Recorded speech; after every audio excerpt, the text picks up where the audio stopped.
24 Athirappilly reporter Rubin ലാലിനെ കള്ളക്കേസിൽ കുടുക്കിയതിൽ ആദിവാസി ഊരുകളിൽ പ്രതിഷേധം വ്യാപിക്കുന്നു. വീരൻകുടിയിലെ മുഴുവൻ ജനങ്ങളും റൂബിൻ ലാലിന് പിന്തുണ പ്രഖ്യാപിച്ച് പ്രകടനം നടത്തി. സൂരജ് സജി നൽകും തൃശൂരിൽ നിന്ന് അതിന്റെ കൂടുതൽ വിവരങ്ങൾ.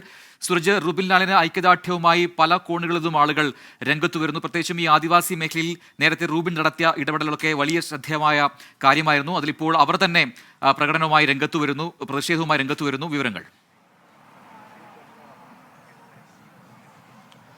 പ്രജിൻ, അത്തരത്തിൽ തന്നെയാണ് ഈ വീരൻകുടിയിൽ നമ്മൾ ഉൾപ്പെടെയുള്ള മാധ്യമ സംഘം, അതായത് 24ന്റെ സംഘം അവിടെ എത്തിയതാണ്. അന്ന് നമ്മളെ അങ്ങോട്ടേക്ക് വഴിതെളിച്ചത് റൂബിനാണ്. കാൽനടയായി മാത്രം മലക്കപ്പാറയിൽ നിന്ന് എത്താവുന്ന ഊരാണ് വീരൻകുടി. 5 കിലോമീറ്റർ ഇത്തരത്തിൽ ഈ കാനന പാതയിലൂടെ പോകണം. ആ ഊരിലാണ് ഇപ്പോൾ ഈ റൂബിന് പിന്തുണ പ്രഖ്യാപിച്ചുകൊണ്ട് വലിയ പ്രതിഷേധം നടന്നിരിക്കുന്നത്. വാർഡ് മെമ്പർ അടക്കം പങ്കെടുത്തുകൊണ്ട് ഈ അവിടുത്തെ മുഴുവൻ, ആ ഊരിലെ മുഴുവൻ ആളുകളും പങ്കെടുക്കുന്ന തരത്തിലുള്ള പ്രതിഷേധമാണ് അവിടെ നടന്നത്. അതോടൊപ്പം തന്നെ നാളെ ഈ ചാലക്കുടി കേന്ദ്രീകരിച്ചുകൊണ്ടും വലിയ പ്രതിഷേധത്തിന് വിവിധ സംഘടനകൾ ആഹ്വാനം ചെയ്തിട്ടുണ്ട്. ആ സമരത്തിന്റെ ഭാഗമാകുമെന്നും ഈ ആദിവാസി ജനവിഭാഗം പ്രഖ്യാപിക്കുന്നുണ്ട്. അവർ പറയുന്നത് തങ്ങളുടെ ഏതൊരു ആവശ്യത്തിനും ഓടിയെത്തുന്ന ആളാണ് റൂബിൻ. ആ റൂബിനെയാണ് ജയിലിൽ അടച്ചത്.